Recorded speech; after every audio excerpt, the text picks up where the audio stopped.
محترم خواتین و حضرات، آج ہم ایک ایسی چیز کی بات کر رہے ہیں جس کا سامنا ہم سب کرتے ہیں، یعنی مشورہ۔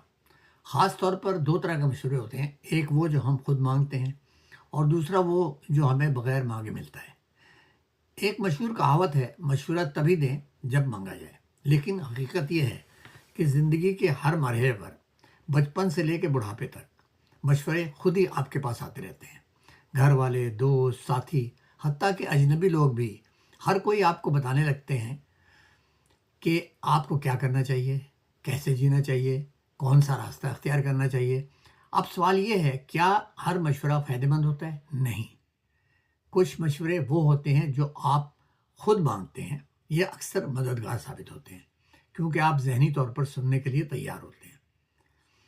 لیکن کچھ مشورے ایسے بھی ہوتے ہیں جو بغیر مانگے دیے جاتے ہیں، اور یہی وہ مشورے ہوتے ہیں جو اکثر بوجھ بن جاتے ہیں کیونکہ وہ آپ کی ذاتی حدود میں مداخلت کرتے ہیں اور آپ کو جج کرتے ہیں یا آپ کو کنفیوز کرنے کی کوشش کرتے ہیں۔ سوچیں، کبھی کسی نے آپ کو ایسا مشورہ دیا جو آپ نے مانگا ہی نہیں تھا اور آپ کو اچھا نہیں لگا؟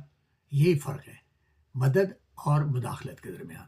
اصل بات یہ ہے کہ مشورہ خود نہ اچھا ہوتا ہے نہ برا، اس کی اہمیت اس بات پر ہے کہ کیا آپ نے مانگا تھا یا نہیں۔ جب آپ خود مشورہ مانگتے ہیں تو آپ سیکھنے کے لیے کھلے ہوتے ہیں، لیکن جب کوئی زبردستی مشورہ دیتا ہے تو دل میں مزاحمت پیدا ہوتی ہے۔ تو ہمیں کیا کرنا چاہیے؟ پہلی بات، ہر مشورہ سننا ضروری نہیں، ہر رائے کو اہمیت دینا ضروری نہیں۔ اپنی زندگی کے فیصلے آپ خود کرنے چاہیے۔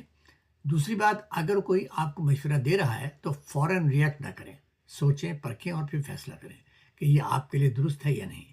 اور تیسری سب سے اہم بات، دوسروں کو بھی وہی آزاد دیجیے جو آپ اپنے لیے چاہتے ہیں، یعنی بغیر مانگے مشورہ نہ دیں۔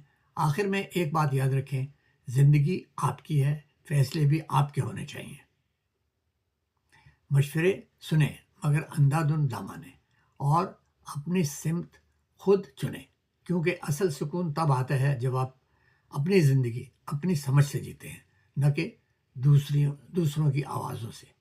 یہ ہے سمجھداری اور یہی ہے ایک پرسکون زندگی کا راز۔